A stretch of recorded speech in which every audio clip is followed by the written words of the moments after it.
Pronto. Então, vamos lá. Hoje a gente vai dar continuidade ao conteúdo. Vamos falar a respeito da questão de energias e ver como é que isso, de uma certa forma, vem agregando em relação às políticas ambientais, de legislação ambiental, como também a gente vai ver alguns exemplos em relação à situação no Brasil, certo? Da questão de produção de energia mais limpa, quais são as fontes de energias que a gente está utilizando. Então, a gente vai dar uma olhada nesse conteúdo hoje. A respeito das últimas aulas, Cuida aí, Felipe.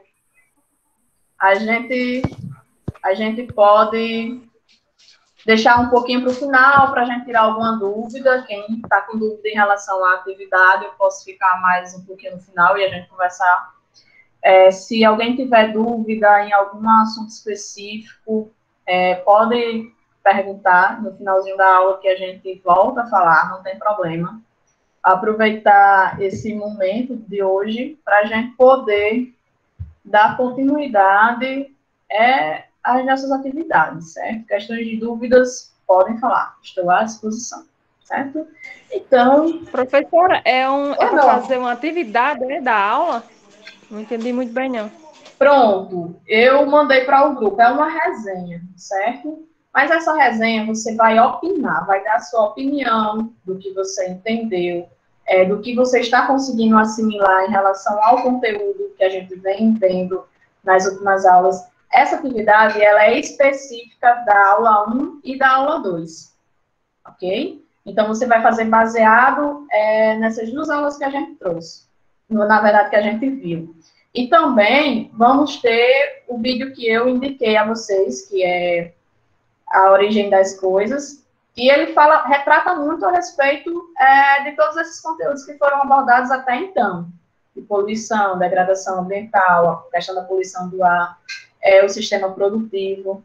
Então, todos esses pontos, eles estão agregados nesse vídeo. Então, você vai assistir e você vai assimilar. Quando você fizer essa parte de você assimilar, assistir, identificar esses pontos, você vai descrever a sua opinião, certo? Em relação ao tema que a gente vem estudando. A sua percepção em relação ao conteúdo. Então, tudo que você conseguiu, em partes, absorver, eu quero que você descreva, porque é uma forma de você estar fixando o conteúdo. Ele vai valer nota, ele vai valer 5. A próxima semana eu vou estar indicando outra atividade, então vai ser mais uma atividade valendo 5. E essa nota eu vou estar somando, vai ser a primeira nota, certo? Eu vou somar as 2 notas dessa atividade e vou dividir por 2 e vou ter a média. Vai ser a primeira nota. E depois vocês vão ter a avaliação. Oi? E a prova? Você ia falar agora aí. Então, a prova a gente vai fazer e vai ser a segunda nota. Então, quando vocês fizerem a prova e eu já tiver a nota da prova, eu vou somar as 2 notas, a nota da atividade e a nota da prova, e vou dar a média de vocês, ok? Então, o sistema de avaliação de vocês vai ser esse. Vai ter atividade e prova. Tudo bem? Então, vamos lá, certo? Antes, pessoal, de iniciar o conteúdo, eu quero começar falando a respeito de como é que vem essa ideia de energia e como há esse processo energético e a relação do meio ambiente. Como tudo que se diz respeito ao meio ambiente, a gente precisa voltar um pouco no tempo e entender as relações que aconteceram antes, para a gente poder ver as consequências e compreender por que as situações estão da forma que estão hoje. A gente sempre precisa visitar o passado, entender o passado, certo? E não seria diferente com esse conteúdo. Então, a questão da energia, o ser humano, ele sempre conviveu em sociedade, desde os primórdios, certo? A gente teve a era que era a sociedade primária, né, que eram dos primatas. Depois, a gente teve a Idade Média, e depois a gente teve aí o processo de industrialização, que reflete até os dias atuais.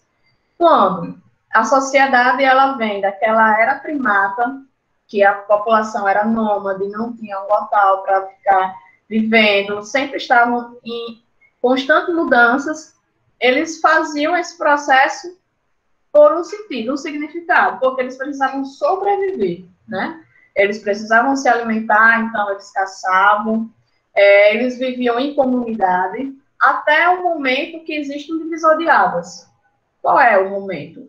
A partir do momento que o homem, ele descobre o fogo, certo? Então, nesse momento, a gente já tem a primeira forma de pensamento em relação à energia. Naquele momento em que o homem descobriu o fogo, a primeira fonte de energia que ele descobriu, e que ele teve acesso, tudo isso mudou a organização da sociedade naquele momento, né? As pessoas deixaram às vezes de ser nômades e passaram a se fixar em certas localidades, sempre próximas aos rios, porque eles precisavam da água para poder fazer as plantações, para poder tomarem a água e para poderem sobreviver. Então, eles começaram a se fixar nessas regiões, e a partir daí eles começaram a criar suas comunidades, certo? Então, surgiu as primeiras cidades naquele momento. A primeira ideia que a gente tem de cidade surgiu naquele momento. Tendo isso em vista, né, a partir do momento que o homem descobre o fogo, ele passa a dominar a natureza e a explorar todas as suas fontes energéticas. E todos os recursos naturais estavam disponíveis para ele. Mas até então, naquele momento, apesar de haver essa utilização, não era um processo de utilização tão intenso e tão grave como aconteceu durante o período da Revolução Industrial, que aí a gente já sabe, né? Todos lembram. Confirmam para mim como foi a questão do processo de Revolução Industrial, dos usos de matéria-prima, de produção e de fontes de energia. Vamos aproveitar agora, porque aí eu já estou falando um pouco das outras aulas e vocês já vão se ligando para começar a escrever a resenha, certo?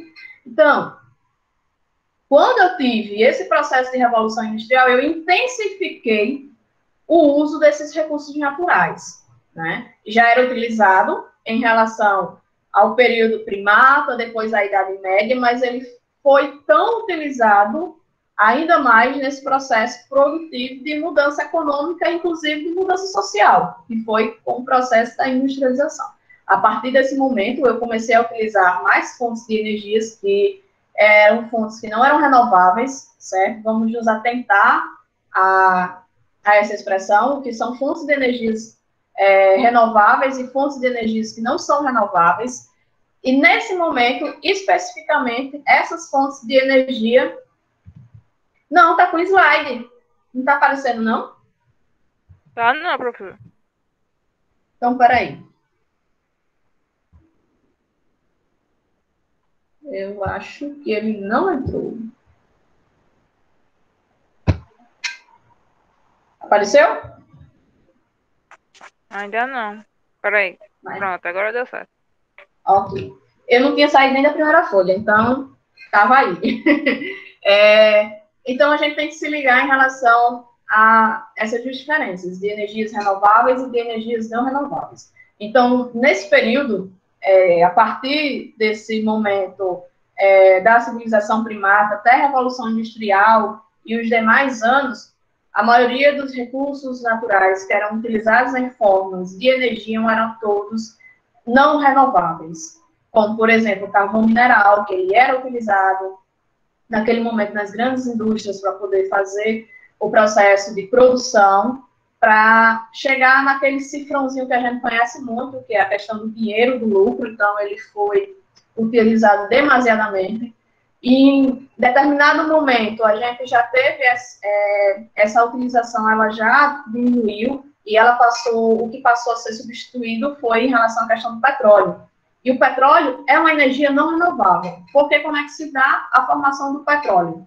O petróleo, eles são sedimentos, são restos de plantas, de animais, que vão se concentrando no solo, profundamente, criando grandes bacias de recursos naturais, grandes bacias de petróleo.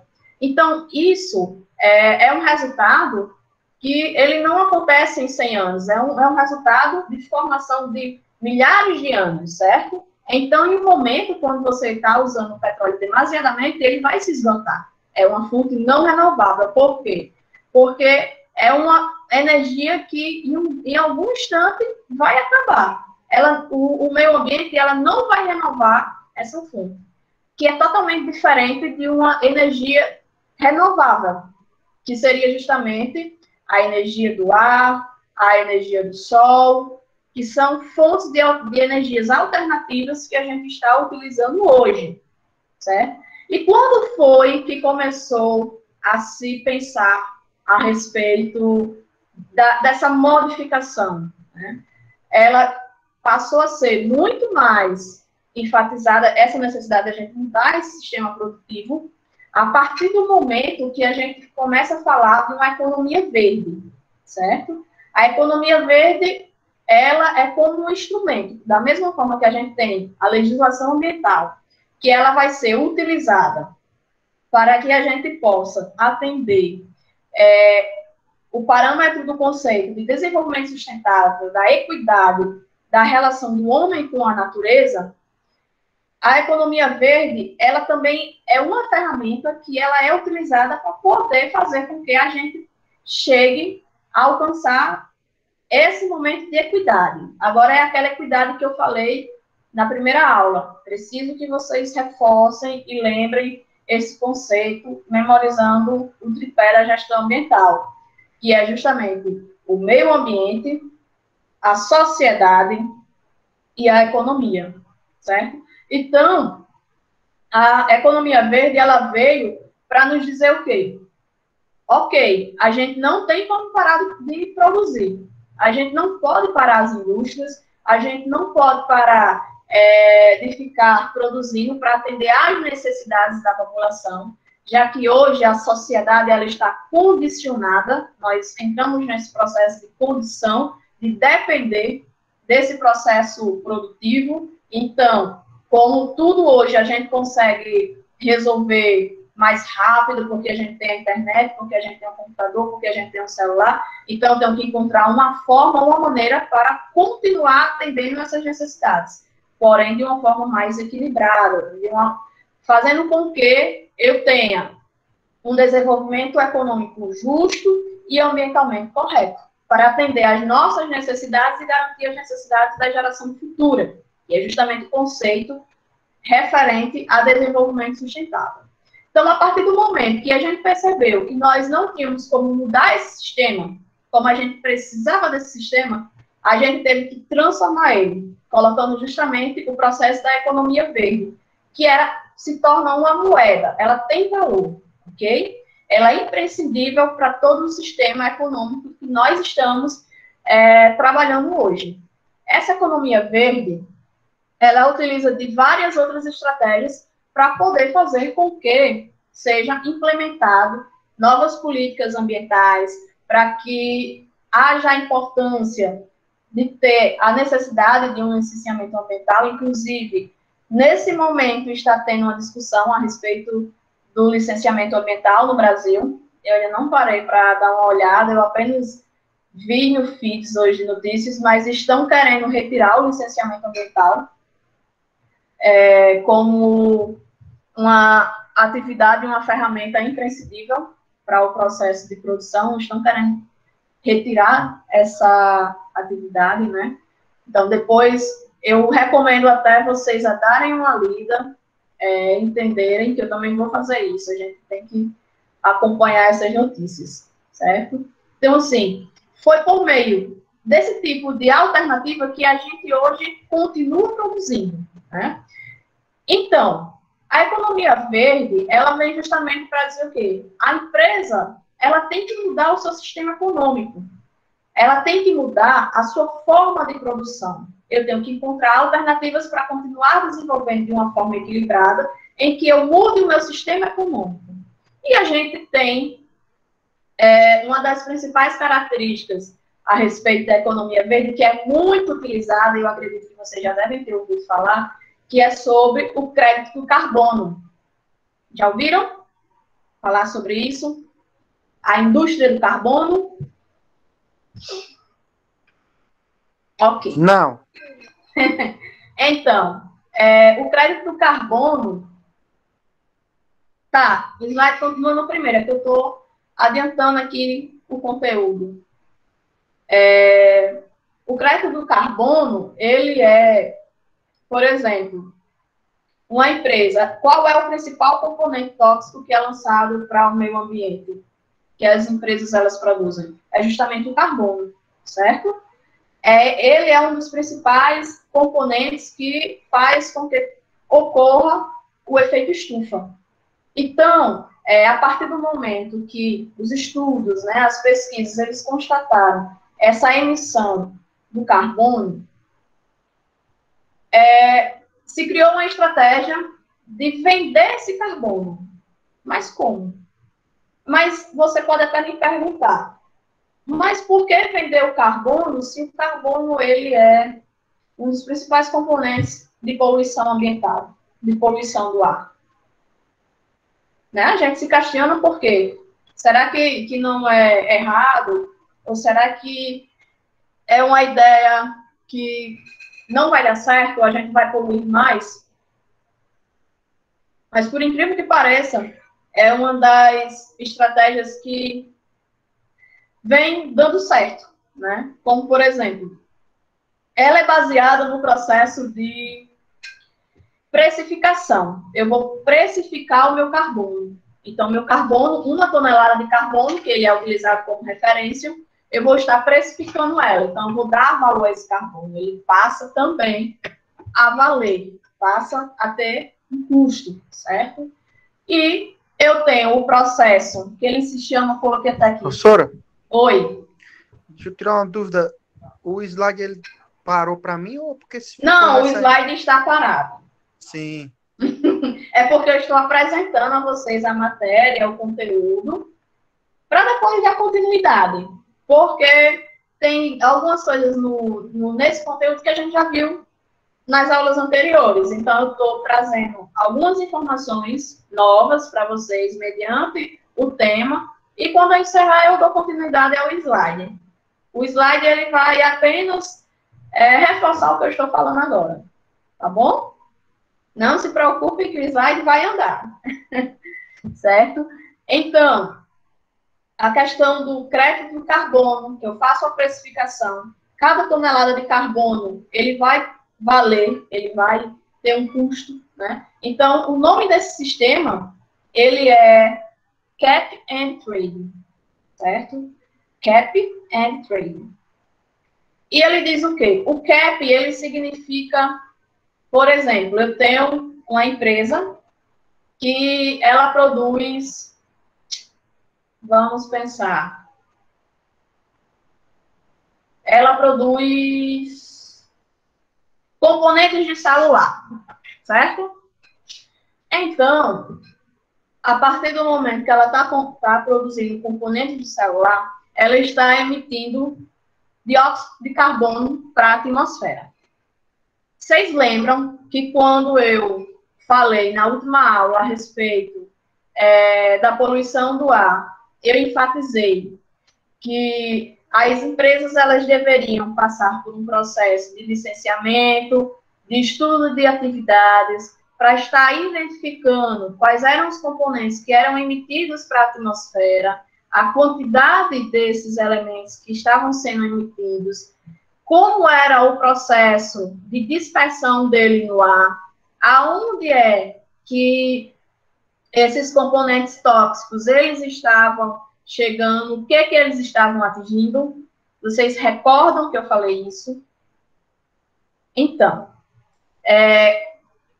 quando a empresa ela detém todas essas informações, eu sei o que eu produzo, eu sei a quantidade de dióxido de carbono que eu estou emitindo para a atmosfera. Então, eu sei também aonde está atingindo e o que está prejudicando. eu já vou ter ideia da quantidade de carbono que eu estou produzindo. Aí eu vou colocar na métrica. Essa métrica, ela vai me dizer se eu estou produzindo ela em média escala, em curta escala ou em uma alta escala, correto? Quando eu tiver todas essas informações em mãos, a partir dos inventários que todas as empresas passam a produzir, porque elas ficam monitorando a questão da liberação do dióxido de carbono para a atmosfera, eu vou saber quantas toneladas de dióxido de carbono eu estou liberando. A partir do momento que eu souber disso, quantificado, aí eu vou saber, como, por exemplo, eu faço um acordo e nesse acordo eu digo, eu recebo 3 liberações para poder estar liberando o dióxido de carbono para a atmosfera. Aí eu começo a produzir, estou produzindo, e quando eu vou refazer o meu relatório, porque eu preciso ter um monitoramento, eu preciso ter esse acompanhamento, então quando eu refaço esse relatório, eu percebo o quê? Que eu só utilizei 2 liberações. Eram 3. Eu só gastei 2. Eu tenho uma liberação de crédito de carbono. Essa é uma situação de uma empresa A. Aí eu vou citar outro exemplo de uma empresa B. Outra empresa que ela também produz, e que ela também compra créditos de carbono, ela tem, por exemplo, 4 liberações de carbono. Porém, ela ultrapassa essa liberação e ela acaba liberando uma a mais. Então, ela fecha 5 liberações de carbono. Eu tenho 2 alternativas a respeito disso. A primeira é eu rever todo o meu processo de produção, como é que eu vou fazer para diminuir essa taxa de emissão de carbono para a atmosfera, o que eu tenho que fazer. Então, eu vou verificar como está o meu processo produtivo e, nesse processo produtivo, determinar o que eu vou ter que mudar. Se eu vou ter que mudar a minha matéria-prima, se eu vou ter que mudar o meu maquinário, se eu vou ter que mudar os filtros de ar da minha empresa para poder diminuir mais essa emissão, para que eu possa chegar, no mínimo, na 4ª autorização, né? Porque eu não posso ultrapassar. Eu tenho 4 autorizações, então eu posso usar 1, 2, 3, 4, eu não posso usar 5. Eu tenho um limite de utilização, então eu só posso usar 4. O que acontece? Tem outra opção. A segunda opção é, eu não quero mexer no meu sistema produtivo, então eu vou comprar o crédito do carbono. Vocês lembram da primeira empresa que ela tinha uma liberação livre, que ela não utilizou? É para lembrar? Então, a empresa, ela pode comprar esse direito, certo? Ela pode comprar esse carbono e utilizar essa liberação. Aí ela passa a ter 5 liberações. E aí ela pode utilizar, certo? Até 5. E aí, isso virou um mercado, né? A questão do carbono virou um mercado. Por quê? Eu posso hoje identificar quais são as empresas que elas trabalham com venda e com compra de carbono, saber o quanto eu estou produzindo e comprar esse carbono. Diminui a questão da emissão de carbono para a atmosfera, diminui, porque eu estou comprando o direito do outro. Sendo que todas essas liberações, quando elas são feitas para as empresas, elas são estudadas, elas não são liberações dadas à toa. Eu sei o quanto aquela quantidade de carbono ela vai impactar, aonde ela vai impactar e como eu tenho que fazer em relação às medidas mitigadoras. Essas medidas mitigadoras que a gente chama são justamente as formas que a gente tem para diminuir ou minimizar o impacto.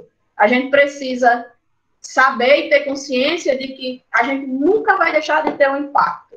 É como a segurança do trabalho. Por exemplo, você tem como amenizar o risco de acidente.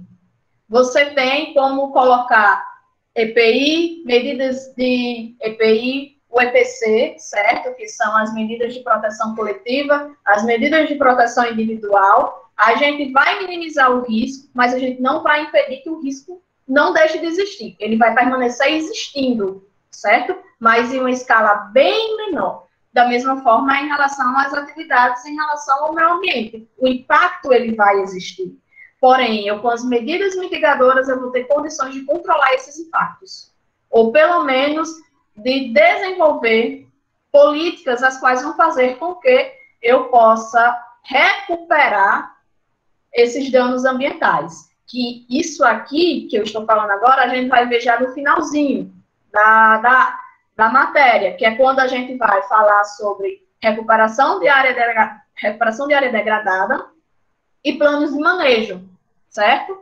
Então, pessoal, a gente tendo todas essas informações em mente, conhecendo como é essa dinâmica que ocorre em relação ao meio ambiente e em relação à necessidade das modificações das nossas políticas de meio ambiente, de como a energia ela vai influenciar também no nosso sistema produtivo, a gente já vai entender grande parte do que se diz respeito à questão da energia e à gestão ambiental e como ela vem, de uma certa forma, crescendo aqui no nosso país, né? Se a gente pegar um histórico em relação às energias renováveis, a gente percebeu que de alguns anos para cá, 6 anos para cá, houve um crescimento muito grande da construção de parques eólicos, né?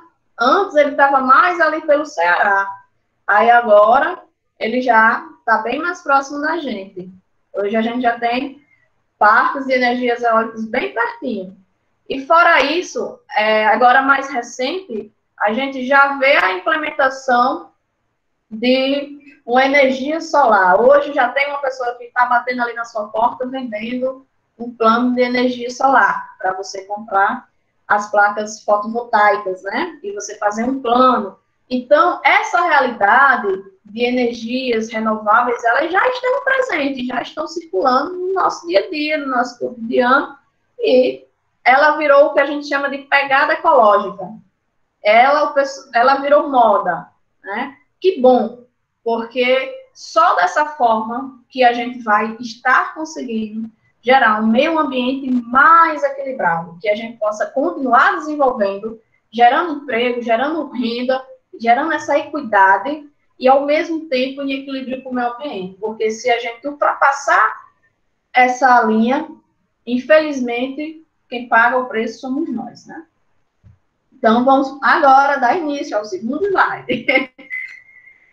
Então, desde os primórdios da humanidade, a energia ela sempre foi um elemento essencial para o homem. Inicialmente, o homem fez o uso do fogo para proteger-se e cozer os alimentos. Depois, fez uso da lenha, do carvão, do petróleo, até chegar, recentemente, ao uso da energia proveniente da fusão de átomos, energia nuclear, da força dos ventos, que é a energia eólica, do movimento das marés, que é a maremotriz, e dentre outras. Professora, mas essas atividades de energias renováveis, elas geram impactos? Elas geram impactos, certo? Todas essas atividades, elas têm atividade, ela só não vai gerar o impacto para questão econômica, ela vai gerar um impacto para a mudança do ecossistema. Não sei se vocês já ouviram falar a respeito quando estava tendo essa implementação de criação dos parques eólicos, a polêmica que estava acontecendo em relação à questão da mudança dos ventos, da direção dos ventos, e como isso iria prejudicar a questão de certas espécies de pássaros. Por quê? Os pássaros, eles se orientam pela direção do vento. Então, poderia ocorrer, devido a essa mudança dessa posição do vento, determinados pássaros eles mudarem as suas rotas e, de repente, eles entrarem em extinção, porque eles iriam para uma área que era totalmente diferente e que, climaticamente, não era adequada para eles, né? Então, essa foi uma das primeiras questões levantadas quando a gente começou a falar sobre energia eólica. Então, quando a gente fala sobre esses tipos de energias, elas também vão gerar impacto, elas também vão criar determinados problemas ambientais. Mas aí, o que acontece? Quando a gente fala da gestão ambiental e de meio ambiente, a gente tem que levar em consideração a escala do impacto. Porque, muitas vezes, o que pode acontecer? A escala vai ter a escala do impacto positivo e a escala do impacto negativo. A gente tem que ver os prós e os contras. Se, por exemplo, eu vou desenvolver uma atividade que ela vai gerar emprego e renda e ela vai trazer uma equidade para a sociedade, elas são pontos positivos, mas, ao mesmo tempo, ela também vai criar um impacto ambiental ali. Mas será que, no estudo, gente, isso é o que a gente faz muito na área de avaliação de impacto ambiental e do relatório de impacto ambiental.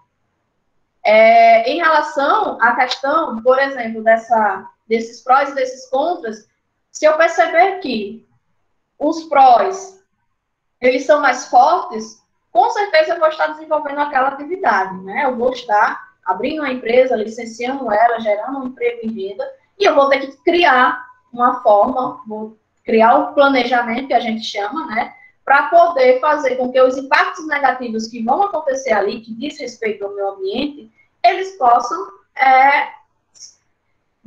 receber um determinado manejo especial, para que não seja tão forte, ou que eu tenha um plano de recuperação de áreas futuramente, certo? Então, todas as atividades, elas geram impactos. A gente, como gosto muito de repetir, nós, seres humanos, só no ato de viver, a gente já está gerando impacto, porque a gente precisa consumir, a gente precisa comer, a gente precisa tomar banho, a gente precisa comprar roupa, a gente precisa sobreviver, no mínimo.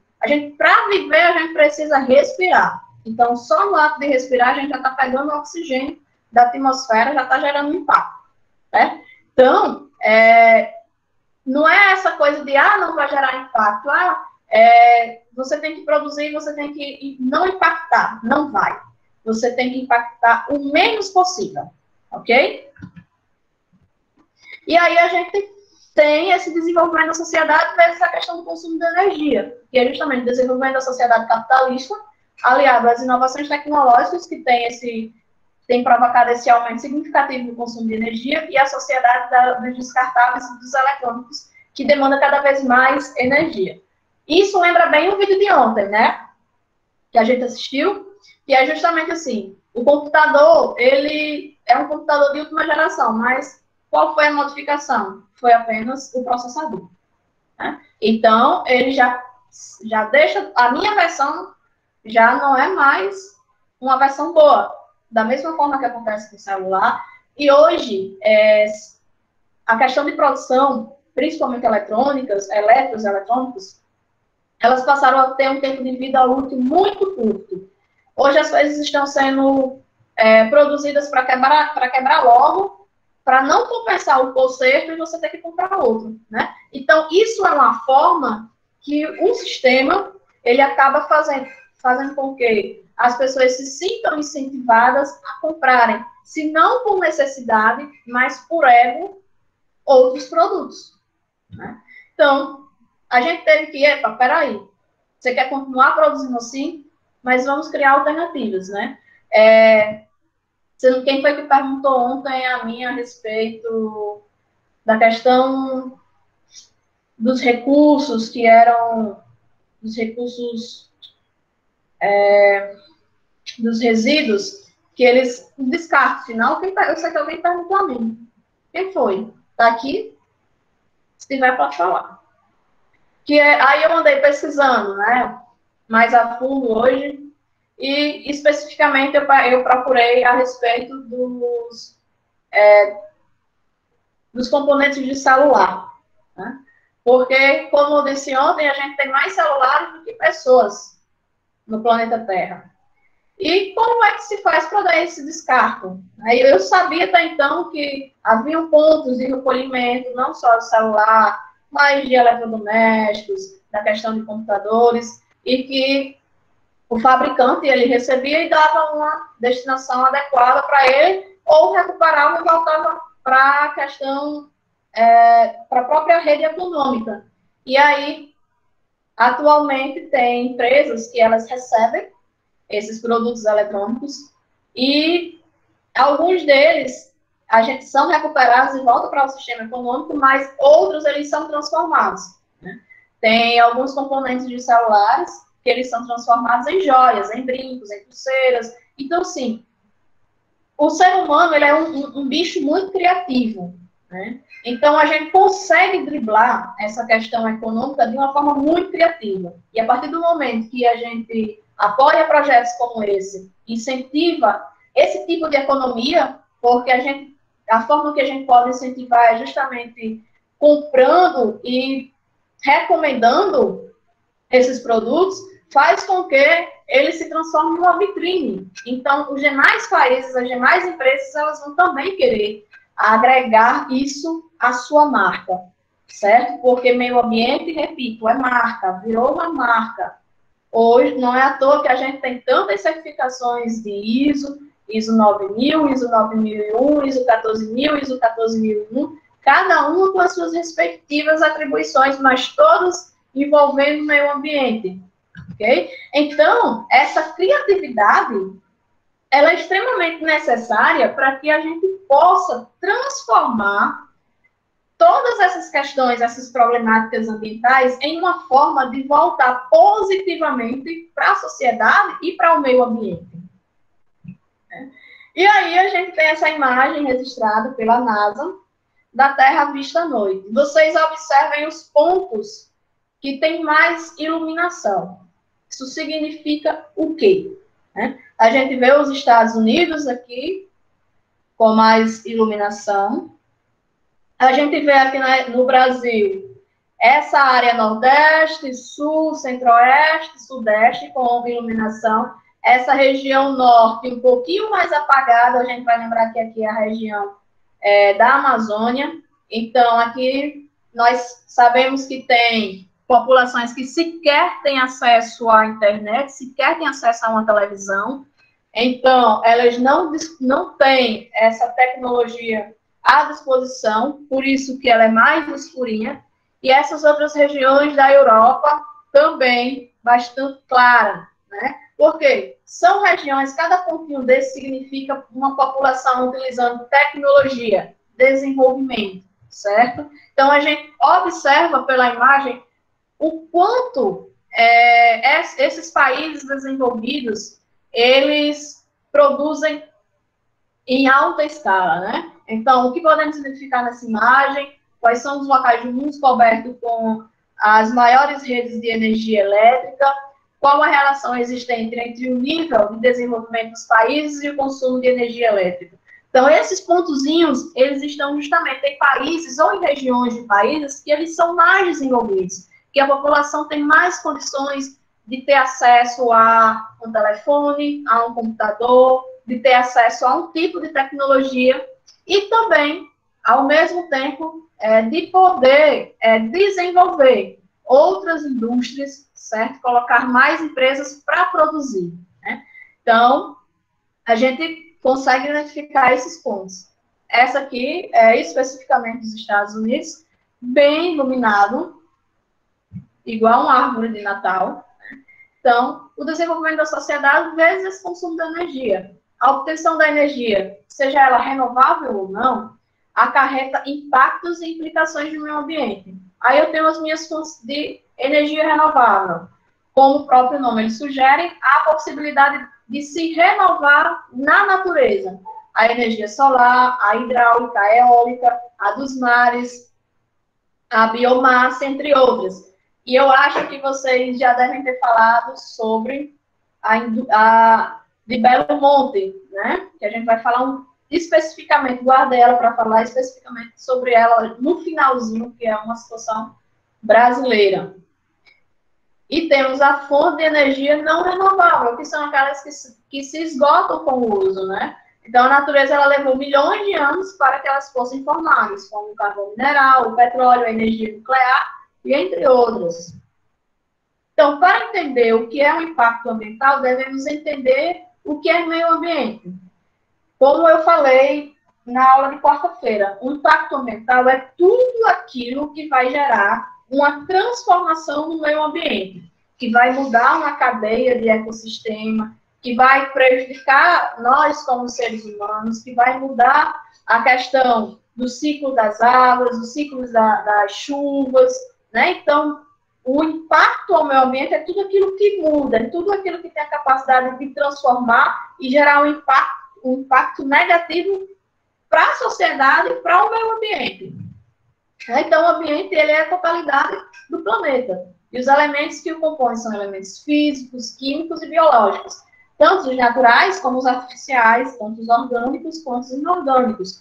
Então, nos distintos níveis de sua evolução, até o homem e as suas formas de organização na sociedade, onde a rede de inter-relações existe entre estes elementos e se encontra em uma estreita dependência e uma influência recíproca. Então, tudo que fazer com que eu mude o meu ambiente positivamente ou negativamente vai gerar um impacto e vai atingir a sociedade, vai nos atingir como seres humanos. Um exemplo é o quanto a nossa dinâmica de chuvas ela tem mudado anualmente.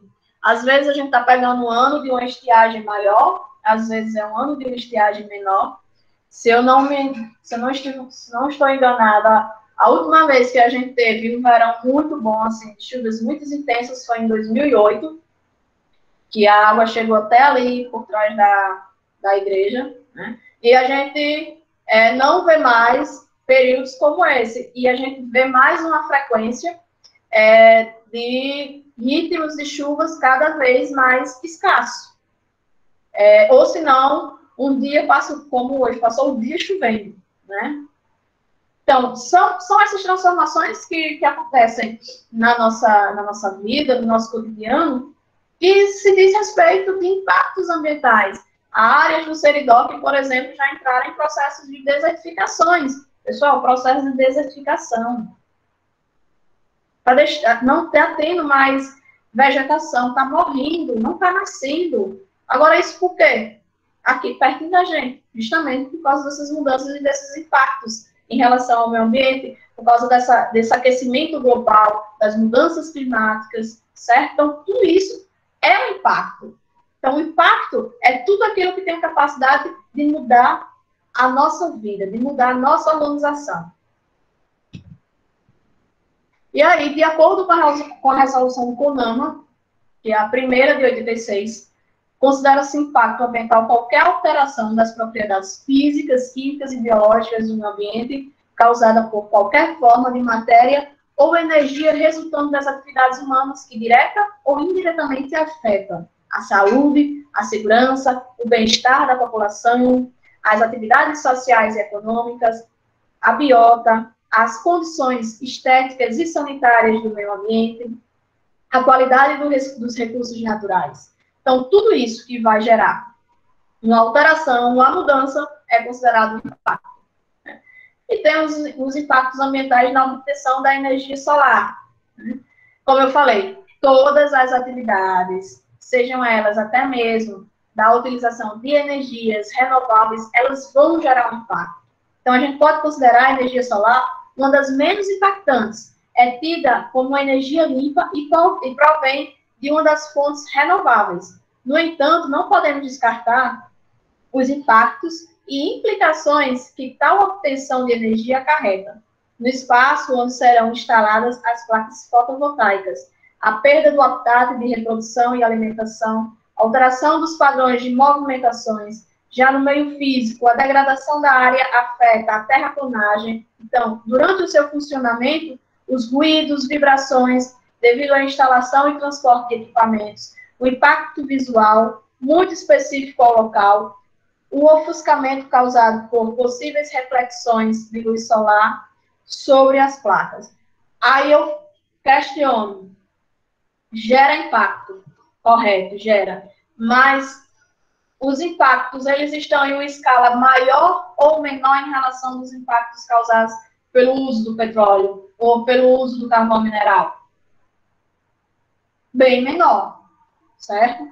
Porque em relação a esses impactos aqui que são originados devido à implementação dessas placas, desses campos de placas fotovoltaicas, são situações que a gente pode contornar, que a gente pode resolver, certo?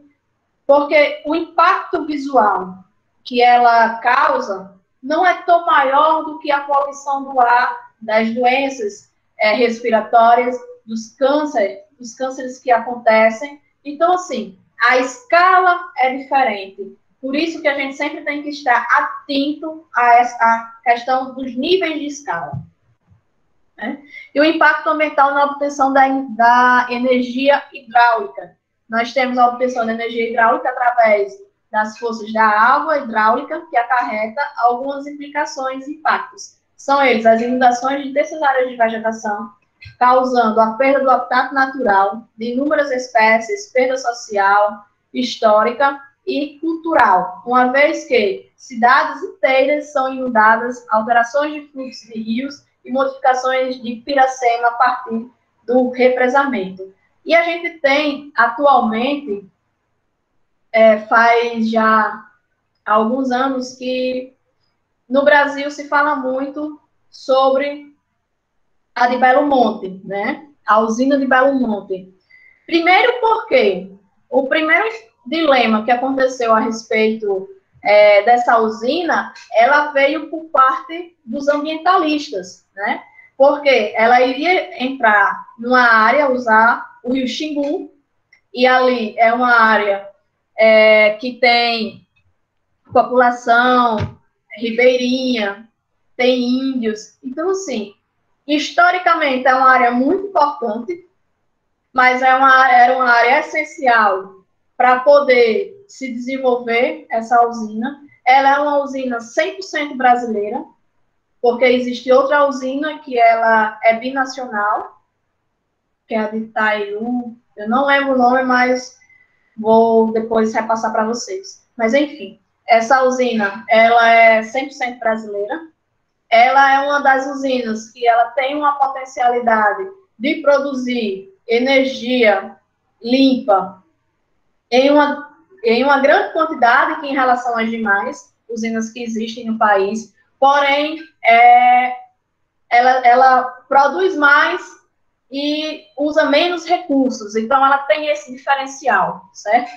Mas devido a toda a questão dessa problemática a respeito da usina, pela questão ambientalista, da pressão grande que houve, né, ela foi muito polêmica, e ela é muito polêmica até porque ela tinha uma alta quantidade, assim, de produção, a expectativa é que ela produzisse muita tonelada de megawatts, e atualmente ela não está produzindo tanta quantidade como ela deveria estar produzindo, certo? Por quê? Porque houve a mudança dos níveis de chuvas, precisa fazer com que o rio ele siga o seu percurso normal de tempo, né, de cheia e de estiagem, mas não está acontecendo dessa forma. Então, atualmente ela vem produzindo em uma baixa quantidade, inclusive tem uma das turbinas que está sendo levada em consideração ela ser encerrada, ela ser parada temporariamente, né? Então, a usina de Belo Monte, ela é um exemplo aí bem atual a respeito das questões ambientais, de impacto ambiental, porque foi considerado nos movimentos ambientalistas a importância da área por uma questão histórica, por ter áreas de ribeirinha, pela questão dessa invasão, como, por exemplo, para você precisa ter uma vasta extensão de áreas para que essas áreas elas possam ser inundadas, faz parte do processo para que aconteça. Mas essas áreas eram áreas as quais elas tinham famílias, né? Então, essas famílias tinham que ser retiradas, elas tinham que sair daquelas regiões e elas não queriam sair. Foi a primeira construção de uma hidrelétrica, a qual cumpriu de uma forma muito forte a questão dos princípios ambientais. Óbvio que ela não é 100% ambiental, óbvio que gerou impactos ambientais, mas em relação às demais construções que tem no Brasil, ela é uma das que seguiu mais rigorosamente, certo? Então, ela tem um valor atualmente ambiental e histórico muito importante quando a gente fala a respeito da energia hidráulica no Brasil. Ela é muito importante e a gente tem que conhecer um pouco dessa história dela. Então, assim, foi um momento muito conturbado, né? Era uma construção muito grande, e quando a gente tem uma construção muito grande, a gente depende de pessoas, e quando a gente tem um grande número de pessoas para construir, a gente também vai gerar outros impactos, né? A gente vai colocar pessoas naqueles ambientes, a gente vai ter que construir casas, a gente vai ter que criar sistemas de esgotos. Às vezes nem tinha sistema de esgoto, então houve uma produção de resíduo sólido muito grande que chegou a poluir determinadas áreas. Então, pessoal, quando a gente para pegar uma situação específica e analisar ela como um todo, a gente percebe questões muito minuciosas a respeito desse processo. Mas aí que está. Quando a obra está concluída e a própria empresa ela tem a responsabilidade de corrigir os erros ambientais, então as atividades, quando é vista de uma forma mais expansiva, quando a gente abre e vê ela de uma forma maior e como ela vai afetar o mundo, como ela vai afetar o planeta, como ela vai afetar a nossa vida, a gente percebe que em uma escala de impacto é muito mais positivo do que negativo, certo? E é essa percepção que a gente sempre tem que estar reforçando. Então, está aqui o estudo de caso da usina do Belo Monte, né? A usina hidrelétrica de Belo Monte, localizada no município de Altamira, no norte do Pará, na bacia do rio Xingu, vem sendo um alvo de críticas de ambientalistas desde o início do seu projeto. E vale salientar, gente, que ela começou o projeto em 2010, previsão para entrega em 2015 e só foi entregue em 2016. Né? Então, ela passou a ser, passar a funcionar após 2016. E ainda assim... Eu acho um aqui no meu, que você passou. Mas está passando um de vocês? Está com estudo de caso. Não, o meu está impactos ambientais na obtenção da energia hidráulica. Passou no de vocês? Já mudou? No meu estava estudo de caso. Pronto, então... Eu também. Então tá certo. Passou agora. Então, ela vem sendo alvo de críticas de ambientalistas desde o início do seu projeto, né? Ambientalistas brasileiros e internacionais alertam para os impactos ambientais decorrentes de tal comprometimento. Então, o lago da usina ele terá uma área de 516 quilômetros quadrados, né? O seu custo ele estava estimado em 26 bilhões pela concessionária, ou seja, 5,7 milhões de megawatts efetivos, e o leilão para a construção e operação da usina foi realizado em abril de 2010 e vencido pelo consórcio Norte Energia, com lance de 77 por 1.000 quilowatts. Então, o contrato de concessão ele foi assinado em 26 de agosto do mesmo ano, e o de obras civis em 18 de fevereiro de 2011. Então, a usina ela estava prevista para entrar em funcionamento em 2015 e teve a previsão para a conclusão em suas obras apenas em 2016. Então, 6 anos, gente, para fazer uma obra dessa. Essa é uma das obras no Brasil. Né? Mas por quê? Tão lento, tão devagar? Justamente pela questão desses estudos que são feitos na área do meio ambiente. Aí, quando você faz um estudo de impacto ambiental, você tem que apresentar um relatório. O relatório ele vai ser apresentado somente para os grupos da indústria, da empresa? Não. Ele tem uma função que a gente chama de ser publicitário. A gente tem que publicitar essas informações. Então, a população participa desse processo, a população discute a respeito de como vai ser essa construção, o que tem que ser melhorado. É por isso que essa foi uma das obras que teve uma grande visibilidade para o Brasil, mas também para o exterior, porque ela tinha uma escala muito grande de vários impactos ambientais que precisava ser contornado, que precisava ser dialogado com a sociedade, com as empresas, que são as partes que têm mais interesse. Sociedade, a população e a empresa, né? Então, por isso que é uma obra que é extensa.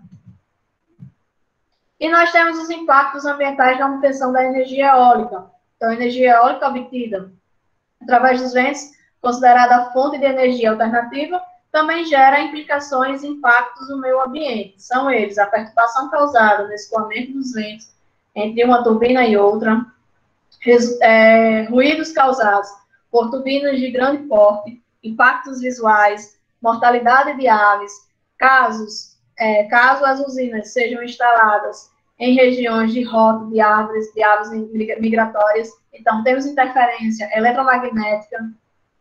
Estas interferências acontecem quando a turbina eólica é instalada entre os receptores e transmissores de ondas de rádio, de televisão, micro-ondas. Então, as pás das turbinas podem refletir partes de radiação eletromagnética em uma direção tal que a onda reflita e interfere no sinal obtido. Então, veja, a necessidade de você ter um planejamento, a importância, e também os estudos, porque você não vai pegar qualquer área e colocar um parque desse. Essa área precisa ser estudada, precisa ser medida a velocidade do vento, precisa ser identificada qual é a rotação desses ventos, para você poder implementar um parque desse, para você poder construir um parque desse. E vejam só, a gente está falando dos impactos ambientais, certo?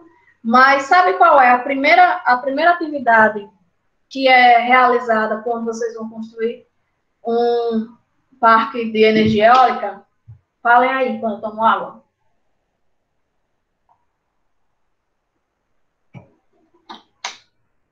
E aí? Qual é a primeira atividade que é realizada quando a gente vai construir um parque de energia eólica? Podem chutar. Supressão? Não. Não entendi a pergunta, repita aí. Qual é a primeira atividade que ela vai ser realizada quando você vai construir um parque de energia eólica? Estudar a área de vento? Também. Mas isso aí você vai fazer nos estudos ambientais. Você faz o estudo ambiental. Você já tem todas as informações, beleza, foi aprovado, você pode começar a construir o seu parque. Aí a gente encerrou a parte burocrática, né? E a parte do estudo de campo, porque vão engenheiros ambientais, engenheiros florestais, biólogos, fazer esse estudo. Aí fechou essa parte e a gente vem para a parte prática. Essa parte prática, ela é a parte da construção civil. É a primeira parte. Porque o parque, ele passa por um momento que... E é bom trabalhar em eólico. Eu já fui no parque eólico. É muito louco. E eu tenho problema com altura, sabe? Então, É bom demais. É uma das áreas que eu não dá para mim, porque eu tenho um amigo que ele trabalha no parque de energia eólica lá em João Pessoa. Aí ele conversa comigo, ele tem dias que ele tem que fazer a inspeção lá em cima em relação às coisas. Aí quando eu vejo a altura, não dá certo. Não dá. Eu vou. Mas, professor, Se você não quiser trabalhar na parte de altura, você pode trabalhar na construção civil, que é na construção de base. Eu trabalhei com construção civil. Precisamente você não na eólica. Sim, precisamente você não vai ter que subir. Exato. É só a base. E aí que tá, quando a gente está nessa fase, dessa construção civil dos parques eólicos, minha gente, a quantidade de acidente de trabalho que acontece lá, assim, é muito grande, né? Então, por isso que há necessidade da gente ter os técnicos de segurança fazendo as verificações. Oi. Não sei se você lembra que aqui na Serra do Mel morreu um cara que o guindaste virou. Ah, eu lembro. Eu vi tudo. Ave Maria. Eu não tenho essa... Desde o momento que o guindaste ia virando, ao socorro dele. E aí é que tá, porque não é rápido o socorro, né? Aí é onde tá, porque o socorro, assim, você precisa passar por uma investigação do acidente de trabalho, né? Precisa fazer o CAT, e a parte mais complicada é essa. Porque o técnico de segurança, ele vai ter que fazer a investigação, conversar com as pessoas que estavam presentes, que visualizaram o acidente, para identificar se foi um erro da empresa, se foi um erro do funcionário, certo? Se foi um erro de alguma máquina que estava ali, e lançar a questão do CAT, que é o comunicado de acidente de trabalho. Jeito mesmo, professora. Foi, né? 2 colegas meus foram depor lá.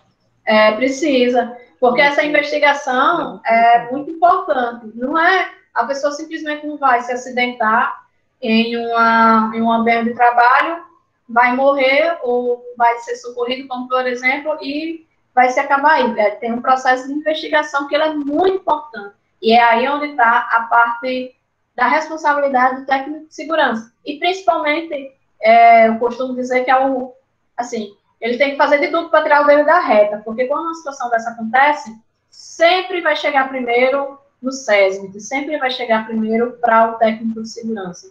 E ele precisa estar munido com todas as informações de que ele fez as verificações, porque tem a questão sempre vocês vão ter que estar fazendo as verificações de extintores, de máquinas, principalmente quando é uma área de construção civil, que as máquinas, elas precisam sempre estar sendo verificadas, saber como é que está a situação do óleo, saber como é que está a situação, se tem algum problema mecânico, porque isso aí, esses checklists, eles são fundamentais para evitar acidentes de trabalho e fazer com que o técnico de segurança ele não seja preso, né? Ele fazendo tudo direitinho, ele tendo todas essas informações, inclusive ele cobrando dos superiores, dos engenheiros ou dos seus supervisores. Então, assim, ele mostra que a responsabilidade foi da empresa, a responsabilidade não foi dele como profissional, certo? Então, e outra coisa, sinalização é muito importante nas áreas de parque de energia eólica, porque você sempre, quando você está num parque de energia eólica, você sempre vai ter que dar prioridade às máquinas que estão no lugar, passando naquele lugar, né? Se, por exemplo, você está no seu carro, e você entra numa área de parque eólico, e você vê que você está vindo um carro trazendo uma dessas pás, né? E aí você pensa o quê? Você vai ter que dar prioridade ao caminhão que vem trazendo essa peça. E você sempre tem que estar andando nesse ambiente em uma velocidade de 30 km para evitar acidentes de trabalho.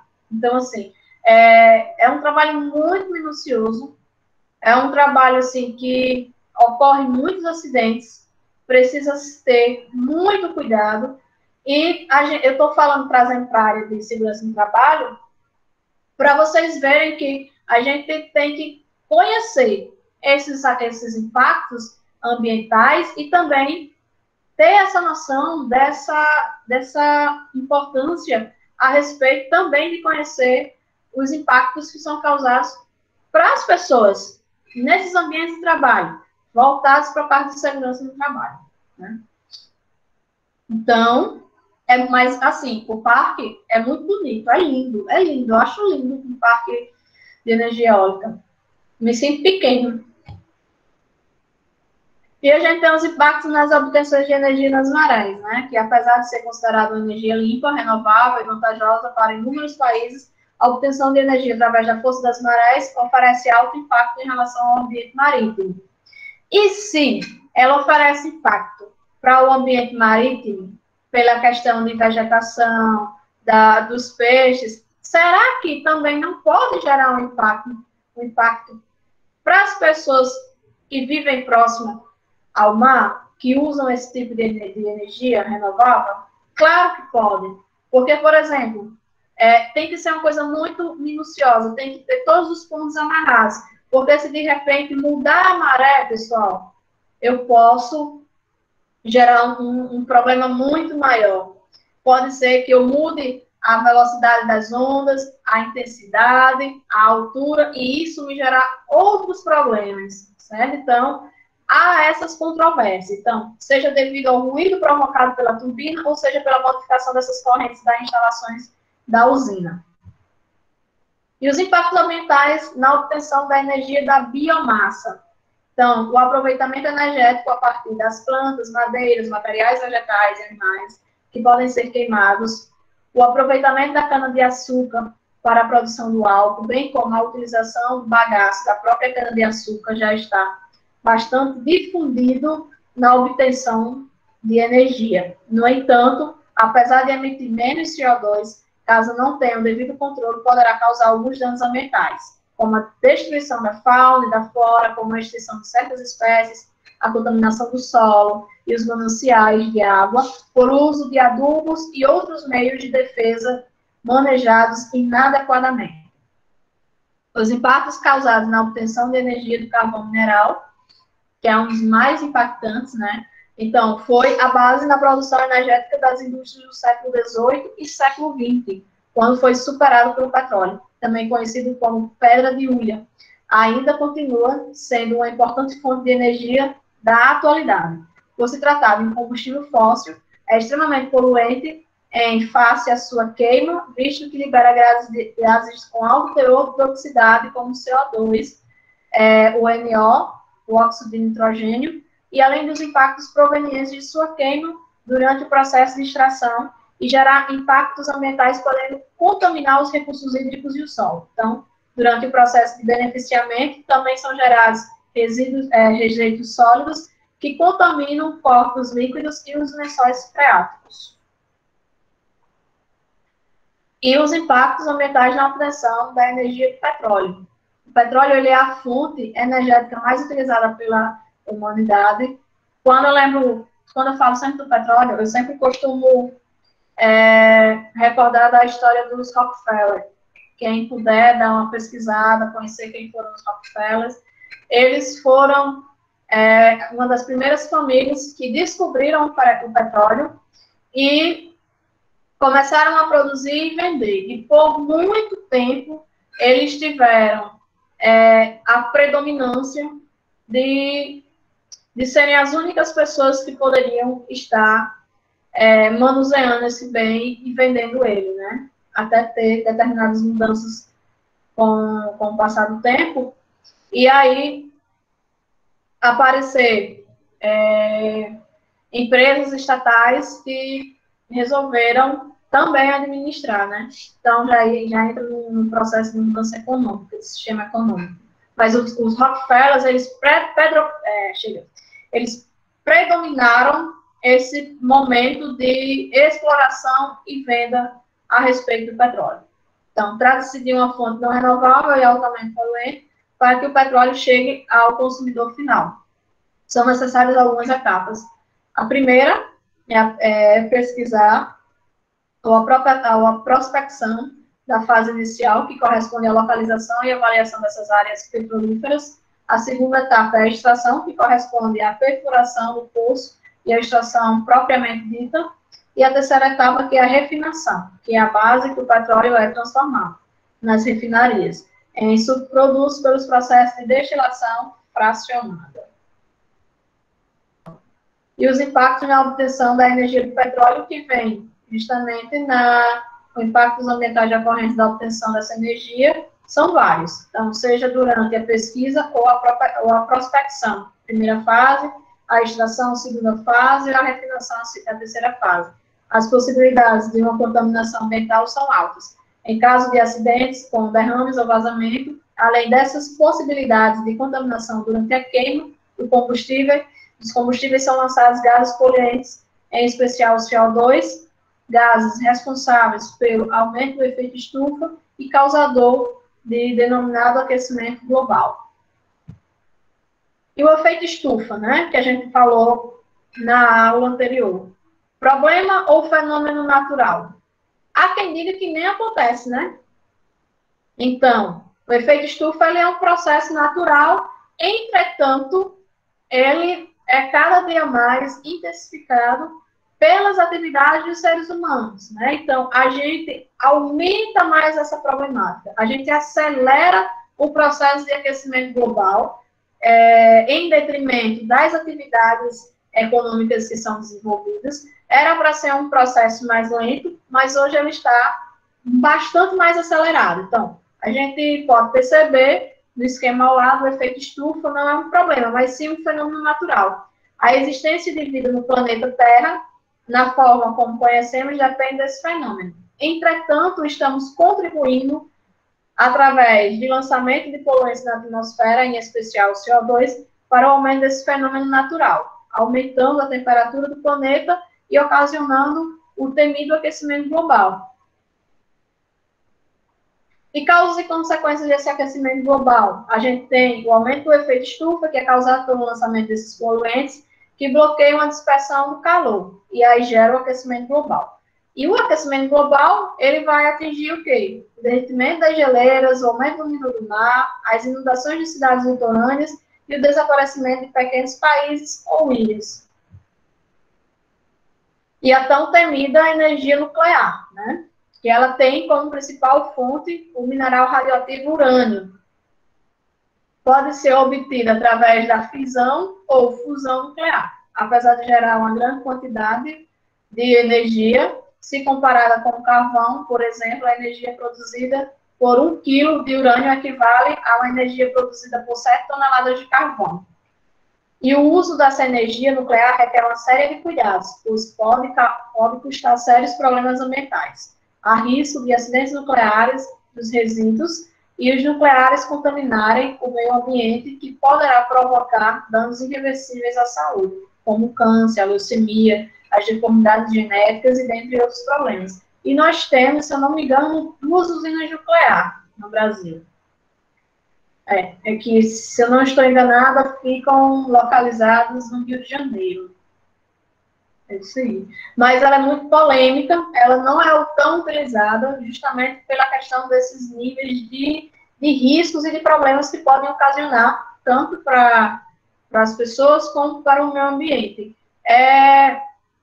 Ela é uma dos tipos de energias mais, assim, além de serem mais polêmicas, se evita muito utilizar ela. E aí? Com a finalidade de mitigar, no caso de diminuir, os impactos ambientais decorrentes de empreendimentos ou atividades potencialmente poluidoras, a Política Nacional de Meio Ambiente instituiu o licenciamento ambiental. Então, através desse licenciamento, a gente vai buscar a conciliação entre o desenvolvimento econômico com o uso dos recursos naturais, de modo a garantir a sua sustentabilidade. Ela é muito importante. Eu espero que não retirem ela. Espero muito. Então, o licenciamento ambiental, eles são 3 tipos de licença. Temos a licença prévia, a licença de instalação e a licença de operação. A licença prévia, ela vai ser concedida na fase preliminar do empreendimento ou da atividade. Eu vou autorizar a localização e atestar essa viabilidade ambiental. A licença de instalação vai autorizar a instalação do empreendimento ou dessa atividade. E a licença de operação, ela vai autorizar o seu funcionamento do empreendimento dessa atividade. Então, são licenças que cada uma vai representar uma fase da implementação dessa atividade. É como, por exemplo, eu não posso chegar na área e querer construir algo nela, né? É uma área que ela está desabitada, não tem nada construído, então não posso chegar e, por mais que ela esteja no meu nome, colocar ali uma usina, ou colocar uma indústria, né? Simplesmente começar a construir. Eu preciso ter a liberação, eu preciso dessas 3 liberações para poder funcionar. Eu preciso consultar o INDEMA, preciso ter a liberação deles, eles vão na área, eles fazem os estudos. É aí, nesse momento, que vai entrar a questão do estudo do impacto ambiental, desses estudos de planejamento, de interações em relação ao meio ambiente. Vou ver se ele tem essa viabilidade econômica e essa viabilidade ambiental, se é do interesse econômico, por bem público para a sociedade, se é interessante isso, né? Depois eu vou avaliar se, beleza, ela é interessante para a sociedade, é muito boa para a questão econômica, mas como é que vai ficar a questão ambiental? Vão se avaliar esses impactos ambientais e aí vão travar questões a respeito dos planos de manejo, da forma que a gente vai fazer para mitigar esses impactos ambientais. E quando tiver tudo isso feito, tudo isso amarradinho, aí eu vou solicitar minha licença de instalação. Pronto. Fiz tudo isso, foi fiscalizado, beleza, eu posso começar a me instalar.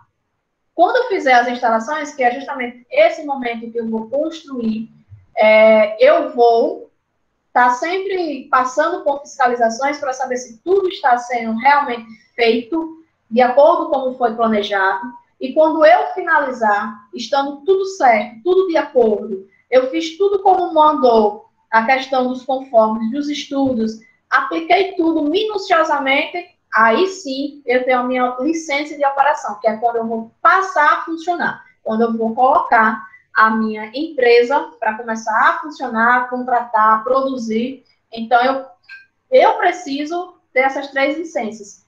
Se eu não tiver, aí não dá. Oi. É verdade que essas licenças são caras, sempre tantos mil? Essas licenças, tem licenças que são caras. Tem licenças que são caras. Depende do empreendimento. Depende muito do empreendimento. São caras pelo tamanho do empreendimento, é? São caras pela questão do tamanho do empreendimento, pelo estudo que vai ter que ser realizado. Ó, eu peguei uma área pra gente... pronto. Lá... Ai, meu Deus, em Baraúna. Lá em Baraúna tem 2 fábricas de cimento. Aí, tinha uma.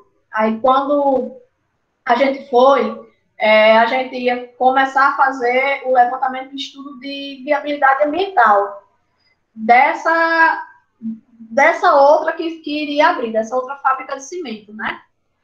Aí, era uma área tão grande, mas tão grande, que eu acho que eram 45 hectares. E a gente estava ainda na primeira fase, que era a fase que a gente tinha que estudar qual era a vegetação que estava lá, que existia. É tanto que a gente chegou numa área que ela era totalmente uma área que ela nunca foi tocada pelo ser humano. Ela é aquela área que a gente chama uma área virgem. Rapaz, quando a gente teve acesso a essa área, ela é uma área, assim, totalmente fechada, muita planta, né? De características de bioma caatinga. Você tem ideia, tinha conchas de praia lá. Era uma área que ela tinha bastante pedras, era uma pedra em cima de outra pedra, que era em cima de outra pedra, que quando você observava assim, entre uma pedra e outra, você via a profundidade, quando você dava um passo, dava uma mexidinha, você sentia um medo, e do seu lado tinha urtiga. Rapaz, eu saí queimada por causa dessas urtigas, mas foi uma experiência única para mim, porque eu nunca tinha entrado numa área virgem, eu nunca tinha visto uma área que nunca tinha sido tocada pelo ser humano. Então, aquela área era riquíssima, riquíssima. Então, essa área, ela tinha por obrigatoriedade estar em nosso estudo. Por quê? Porque faz parte do ambiente em que a empresa ela iria explorar. Então, a empresa ela deveria saber quais eram os tipos de plantas que tinham lá, qual era a frequência dessas plantas, né? Qual planta ele tinha mais. A gente tinha que identificar o nome das plantas, a gente tinha que dizer a altura, a gente tinha que quantificar. E a gente fazia isso, a gente faz esse estudo numa área dessa por amostragem, certo? Aí a gente pega, coloca no computador, joga na tabela, aplica a fórmula e a gente vai dizer quanto que pode ser retirado, extraído dessa vegetação, dessa área, e quanto vai ter que ser o tamanho da área de reserva legal, certo? Então, é um estudo muito minucioso e é caro. Agora, o valor, ele sempre vai depender da atividade. Sempre, sempre. Eu nunca tive acesso aos valores de licença, dessas licenças não, mas é bem carinho. Mas varia muito em relação à questão dessa área. Dizem aí que da eólica aí tem umas licenças de cento e tantos mil reais. Rapaz, é caro, porque assim, você precisa ter uma equipe. Essa equipe de avaliação, da minha equipe eram 4 pessoas. E esse dinheiro vai para onde, professora? Esse dinheiro, por exemplo, a empresa, o que acontece? Vai para a equipe, né? Porque você precisa contratar um engenheiro, você precisa contratar... por exemplo, a minha equipe, eram 5 pessoas. Era eu, que eu era estudante de engenharia florestal na época. Tinha um engenheiro agrícola, tinha 2 biólogos e tinha um cara que ele era paisagista. Ele tinha vindo da Itália, inclusive, para trabalhar com a gente, né? Morava, era do Brasil. Se couber a gente, tem um estagiário aqui, viu? Oi? Se na equipe ainda tiver vaga, tem um estagiário aqui. Não, mas eu não estou mais nessa equipe, não. Faz um tempo que eu saí dessa equipe. Foi na época que a gente estava lá na Progel. Aí foi uma aventura. Mas, assim, é caro porque você vai ter... A empresa ela vai ter esses custos com essa equipe. E esse valor, ele é totalmente, assim... É dividido, sabe? Mas tem o valor que vai para a União, tem o valor que vai ter que ficar com o Estado. E é isso. Mas é caro. É por isso que é importante a fiscalização da população, sabe? Porque é muito dinheiro liberado, muito. Falta dinheiro pra gente. Pra ele não.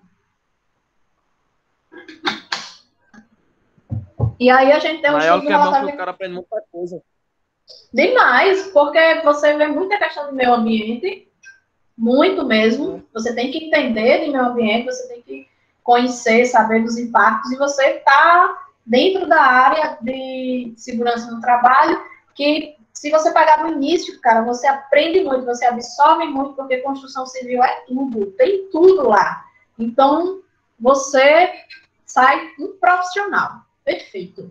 Porque você vê muitos aspectos, você não fica limitado só àquele trabalho burocrático, você não fica limitado somente à sua área de segurança no trabalho, até porque quando você pega um empreendimento desse, você tem que estar em contato diretamente com o pessoal do meio ambiente, você tem que estar em contato com o SESMIT, claro, porque o SESMIT faz parte da questão da saúde do trabalhador, então você está em contato diretamente com o enfermeiro ou o médico do trabalho. Então, é uma equipe muito interdisciplinar, então você vai abstrair muitos conteúdos, né? Então, só para reforçar a questão do impacto ambiental e desse relatório, ele vai ressaltar que o estudo de impacto ambiental, ele precede a todo licenciamento.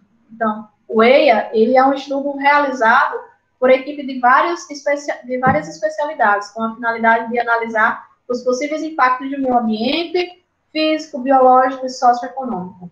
Tal estudo tem como finalidade elaborar medidas mitigadoras, que, no caso, vão diminuir os impactos ambientais. bem como as medidas compensatórias e programas de acompanhamento. Após o EIA, será elaborado o relatório de impacto ambiental, que no caso é o RIMA, cuja finalidade é refletir as conclusões desse estudo.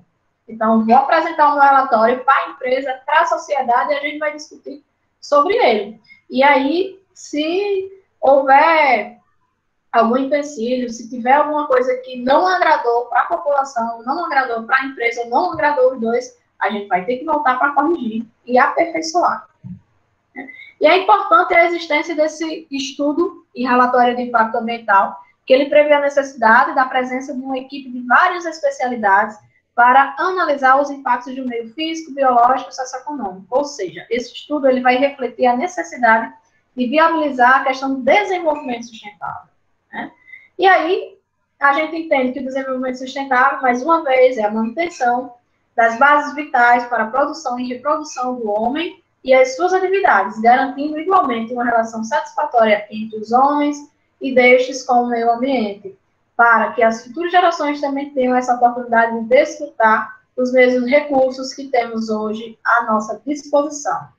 E o famoso tripé, que eu falei anteriormente, né, que para eu ter esse equilíbrio, esse desenvolvimento sustentável, eu vou precisar ter o ecológico integrado com o social e integrado com o econômico. E aí, eu vou ter um ambiente que vai ser suportável, viável, equitativo e sustentável. Então, agir com sustentabilidade é saber equilibrar os pilares ecológicos, sociais, ambientais e econômicos, e a gente não pode privilegiar um desses pilares em detrimento ao outro. Então, tudo isso é importante. Esses três aspectos, eles são fundamentais, importantíssimos. Nenhum é mais importante que o outro. Eles são tão importantes que eles são um tripé. É eles que mantêm essa sustentabilidade, esse ambiente mais favorável, com um equilíbrio e um ambiente sadio para nós e para toda a população e para as futuras gerações, né?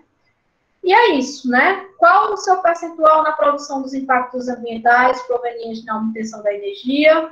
De onde vem a energia consumida em sua casa? Então, cada um já pensou nisso? Então, fica essa reflexão. E é assim que eu encerro essa aula de hoje, né? Estou aberta a perguntas, a dúvidas, a complementações. Estou todo ouvidos.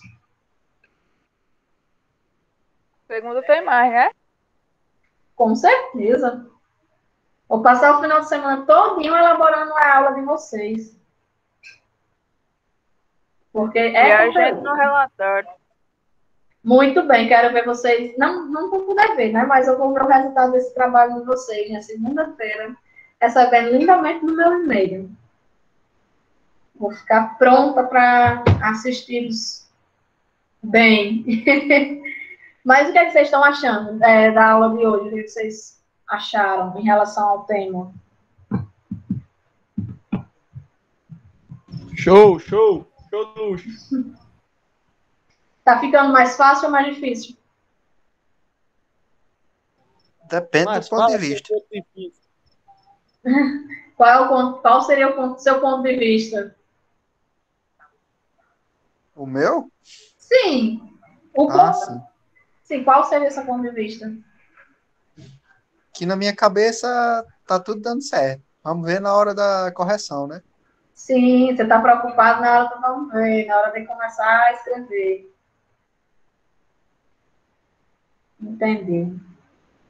Mas é porque é uma questão de costume. Professora, eu só tô meio confuso de como iniciar, entendeu? Como dar um início assim no texto.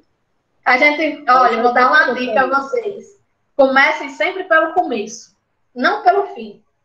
Vocês começando pelo começo dá certo. Que massa. Boa dica, viu, professora? Que Maria. Gostei, professora, ajudou bastante. E que tal terminar pelo fim? Dá certo também? Depende, você tem que ser muito interessante para colocar o final e descrever desde o princípio. Ajudou muito já, parabéns. Não, ó. Comecem pela ordem do... Podem começar pela ordem do slide. Vocês sigam o cronograma que dá certo para vocês começarem. É o seguinte, eu tô aqui professora, se eu se basear só no vídeo, dá certo? Se você conseguir assimilar com o conteúdo que a gente está vendo, tem que Aí é uma coisa que eu só vou saber na hora. A hora de errar é aqui.